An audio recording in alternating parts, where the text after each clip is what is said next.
Du Bénin en son et en images. On verra tout à l'heure les informations publiées sur la toile et commentées par les internautes. Ce serait avec Esther Gaba. Mais avant, voici le grand oral.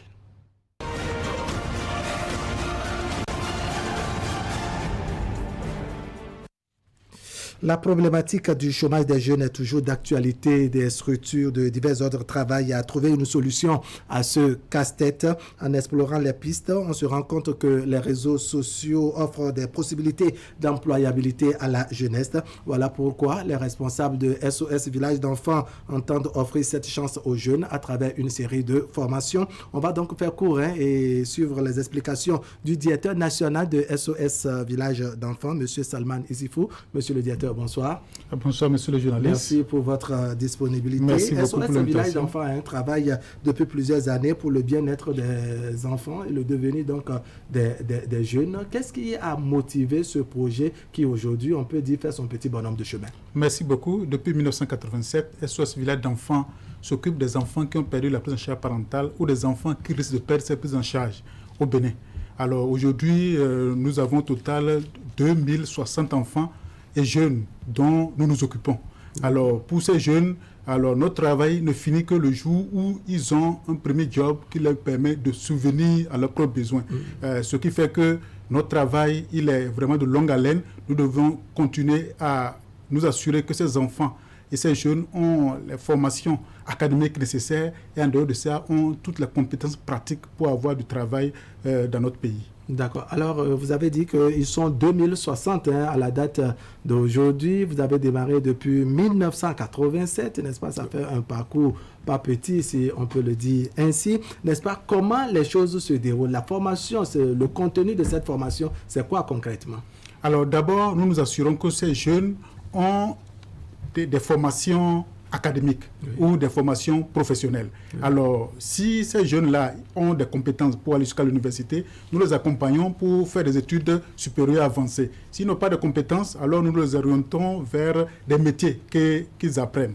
En dehors de ça, ce que nous faisons, c'est quoi? Nous leur apportons des compétences qu'ils n'ont pas souvent à l'école. Il s'agit des compétences de vie. Il s'agit des aptitudes à avoir en entreprise. Et c'est dans ce cas-là, par exemple, que nous avons lancé des initiatives qu'on appelle YouthCan. YouthCan, c'est un partenariat multi-acteurs avec le gouvernement, avec les entreprises, avec les ONG de la place, qui ensemble travaillons pour nous assurer que les enfants et les jeunes qui proviennent de milieux pauvres puissent avoir accès à l'emploi. Alors, voilà d'une manière générale ce que nous faisons.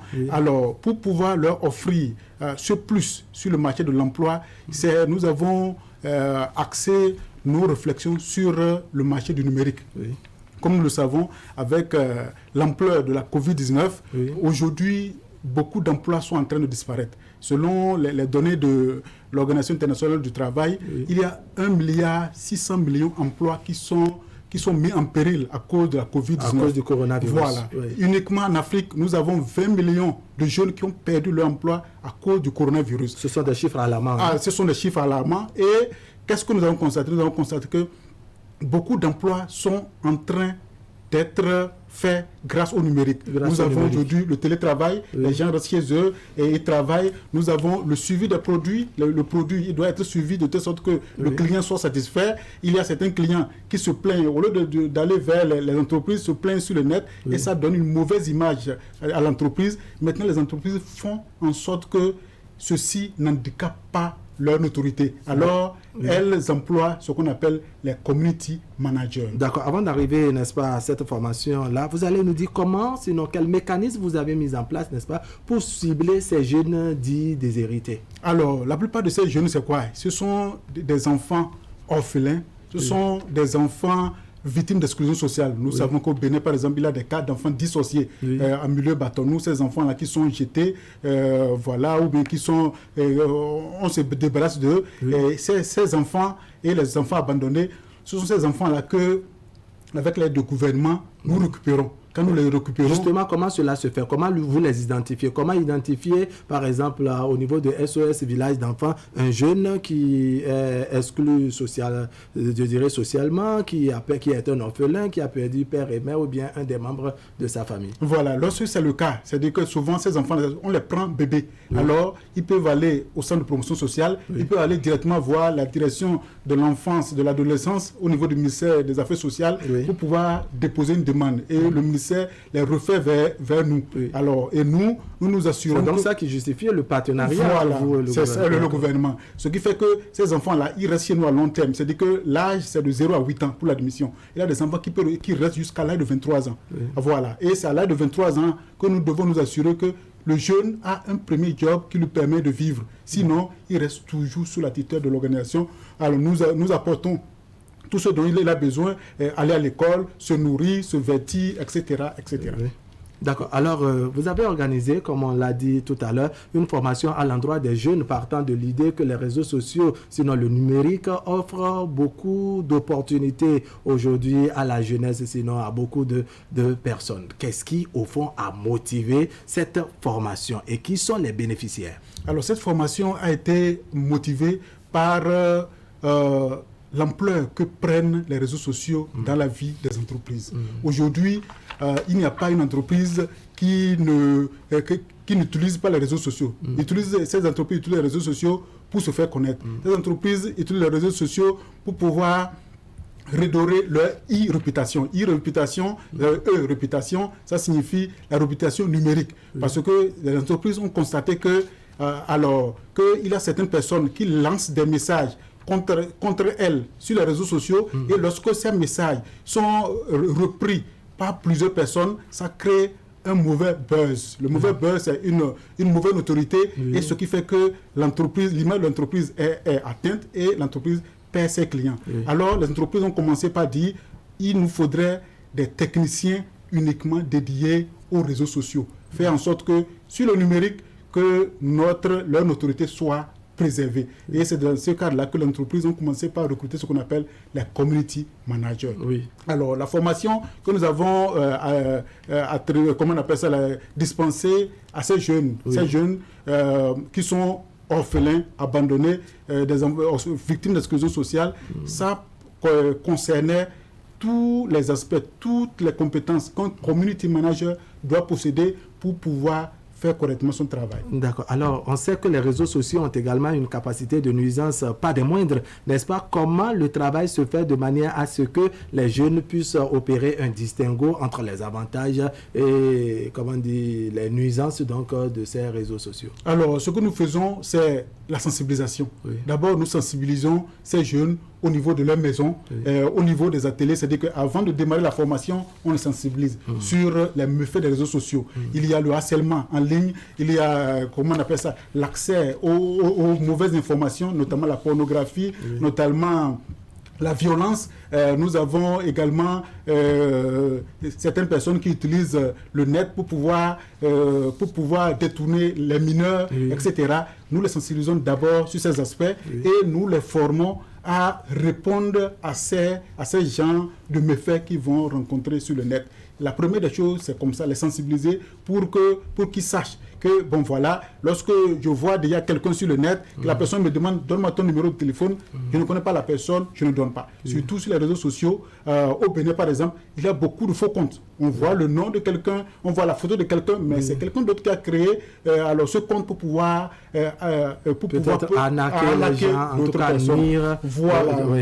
Voilà. Alors nous sensibilisons ces jeunes pour qu'ils puissent réellement être capables également d'identifier ces gens. Il y a aussi de petites techniques sur lesquelles nous les formons. Tu vois la photo de quelqu'un, alors tu télécharges la photo, tu mets ça dans Google Images. Quand tu mets dans Google Images, alors Google te montre là où la photo a été postée pour la première fois. Ça permet déjà d'identifier que non, cette personne c'est un arnaqueur, etc. D'accord, donc Google Images constitue, je dirais, une base qui révèle la première publication d'une image qui peut-être a fait le tour du monde, le tour des réseaux sociaux, de manière à ce que les jeunes, comme vous le dites, n'est-ce pas, puissent identifier d'où est-ce que cela vient. Voilà. Très bien. Alors, est-ce que vous avez eu des retours? La formation, c'était dans le mois écoulé, le mois dernier, n'est-ce pas? Est-ce que vous avez le retour de manière à ce que ça vous permet de savoir que votre formation, vos séances de sensibilisation à l'endroit des jeunes, n'est-ce pas, ne sont pas tombées dans les oreilles de sourds? Ah oui, oui, de très bons retours. La plupart des jeunes qui ont été formés sont revenus vers nous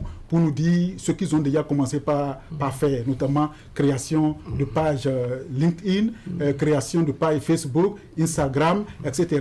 Ils ont commencé c'est ça, ça a déjà commencé par porter ses fruits. Mais pour nous, c'est une première étape. Parce que alors, la formation des jeunes sur le numérique, ça c'est la première étape. Nous avons des partenariats avec de grandes structures. La première c'est ICDL, International Computer Driving License. Ça c'est un certificat qui permet à un jeune ou à un individu de démontrer qu'il est bien dans l'outil numérique. En dehors de ça, nous avons un autre partenariat avec une entreprise danoise appelée CoderTrust.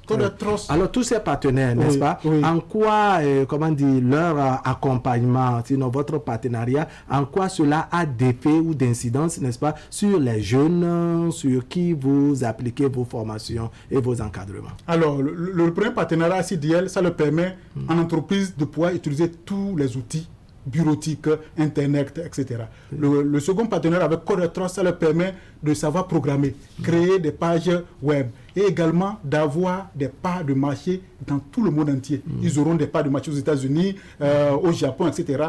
De leur maison, ils ont des marchés qu'ils exécutent à travers le monde entier. D'accord. Alors, qu'est-ce qui rassure, n'est-ce pas, les partenaires, les employeurs, n'est-ce pas, des jeunes que vous envoyez sur le terrain? Est-ce qu'ils ont une certaine garantie lorsque le jeune employé qu'on veut prendre sur le marché de l'emploi, quand il vient de SOS Village d'enfants, est-ce que ça devient, je dirais, comme, est-ce qu'il faut dire un certificat, mais un passeport diplomatique? Est-ce qu'il passe plus facilement que ceux qui viennent d'ailleurs? Voilà, c'est ça. Alors, ça devient label parce que les compétences académiques, ces jeunes en ont, les compétences informatiques, ces jeunes en ont, les compétences en programmation informatique, ces jeunes ont vraiment de telles compétences qui peuvent apporter un plus aux entreprises qui vont les employer. D'accord, ça c'est une garantie. Vous avez le projet YouthCan que vous avez dit tout à l'heure. C'est un projet très vaste qui va donc au-delà de la formation sur les réseaux sociaux. Quels sont les autres projets qui sont contenus dedans, sans faire de publicité bien entendu? Alors, dans YouthCan, nous avons toute une gamme de formation,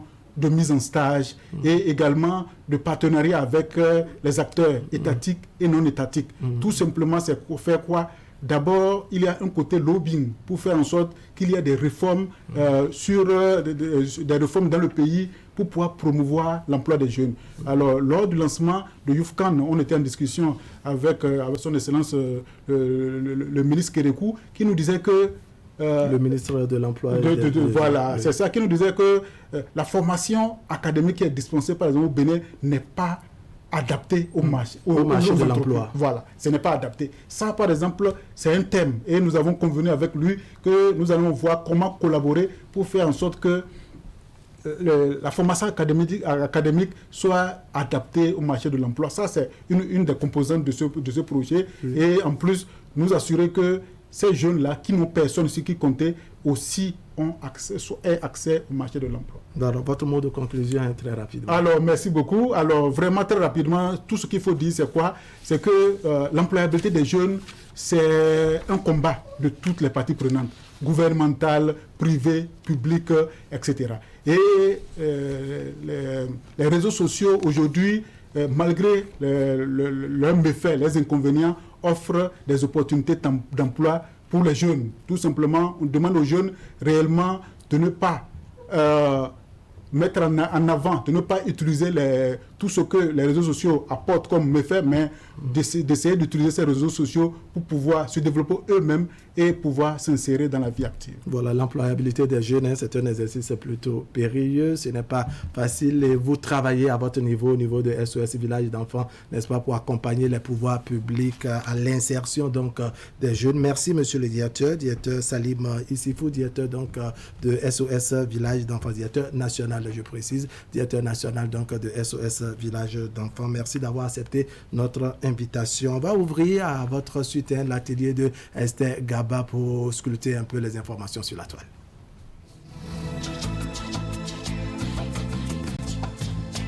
Vous aimez la qualité, vous exigez la finesse. Pour tous vos travaux en impression, flyers, affiches, dépliants, brochures, calendriers, facturiers, faire-part, carte de mariage, carte de visite et vos travaux en sérigraphie.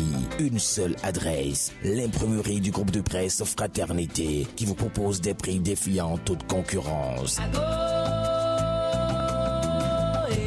Imprimerie Fraternité, c'est une équipe dynamique avec du matériel de dernière génération capable de vous produire en quantité, qualité et avec célérité. Imprimerie Fraternité, nous sommes situés à Ménotin dans l'avant de la station Sonacop. Contact 97 60 79 34 95 34 10 47. À l'imprimerie du groupe de presse Fraternité, la qualité est garantie.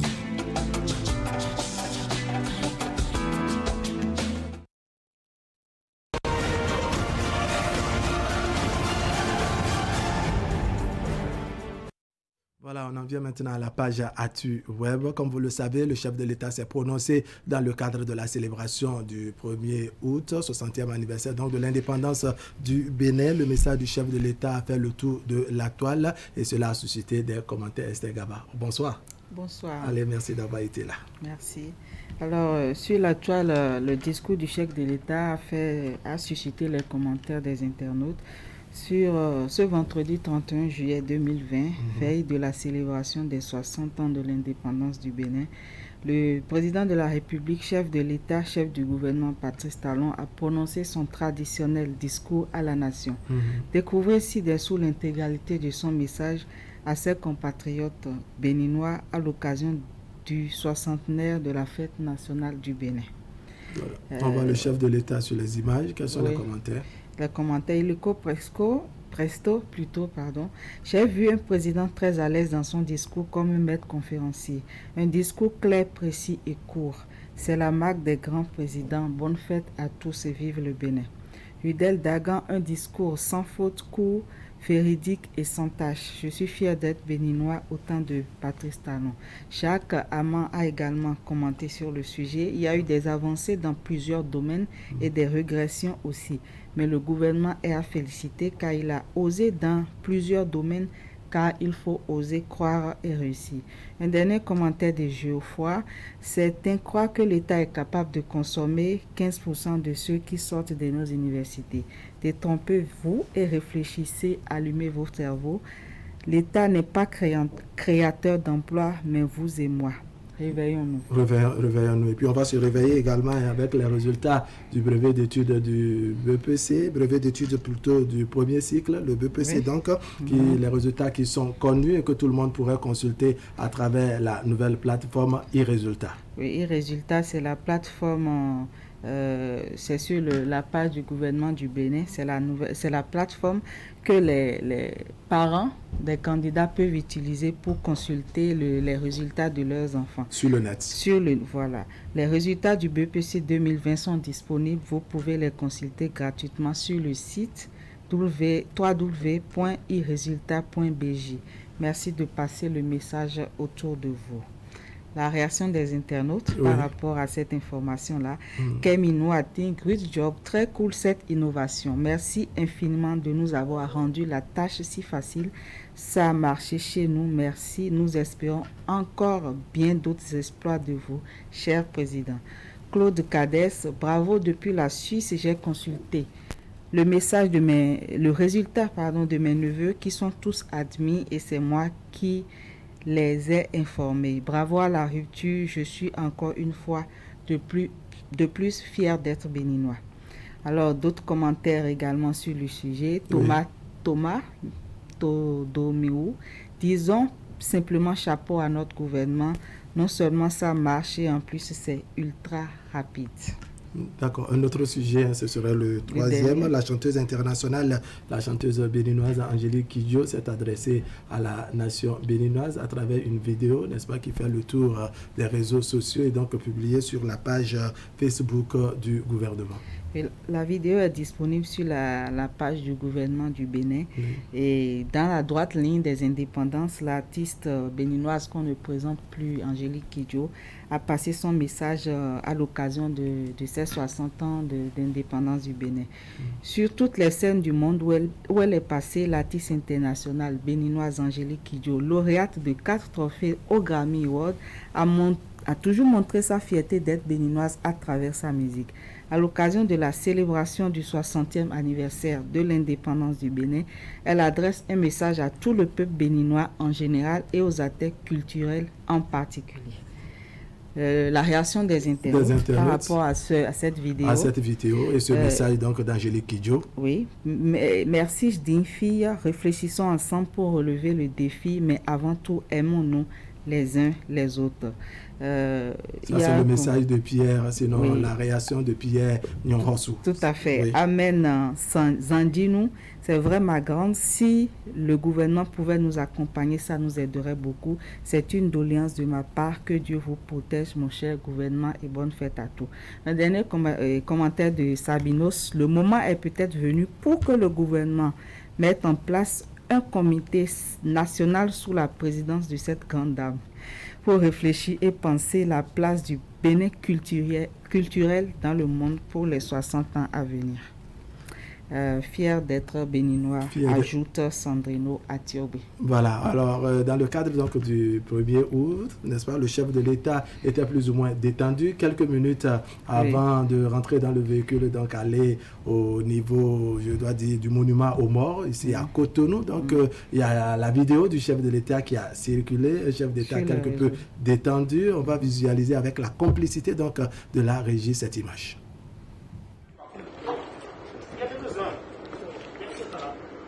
Ils sont debout alors. Ah ok, bon, on s'en va. Ok. Bonne fête, monsieur le président. Merci bien, vous aussi, bonne fête. Merci. Voilà, donc les images du chef de l'État, n'est-ce pas, quelques minutes donc, avant d'aller au niveau du monument aux morts pour rendre hommage aux filles et fils du Bénin morts pour la patrie. Tout à fait. D'accord, Esther Gaba. Merci. Un petit commentaire de cette vidéo? Bon, commentaire personnel vidéo, cette fois-ci. C'est une vidéo qui a fait le tour des réseaux sociaux et qui montre l'état de détente du chef de l'État quelques minutes avant les cérémonies officielles. Est-ce que vous n'êtes pas surpris de voir surprise de voir le chef de l'État, n'est-ce pas, sans le masque de protection? Puisque tout le monde autour de lui avait le masque, donc je pense que pour les quelques minutes des événements, il pouvait quand même... On vous aurait comprise.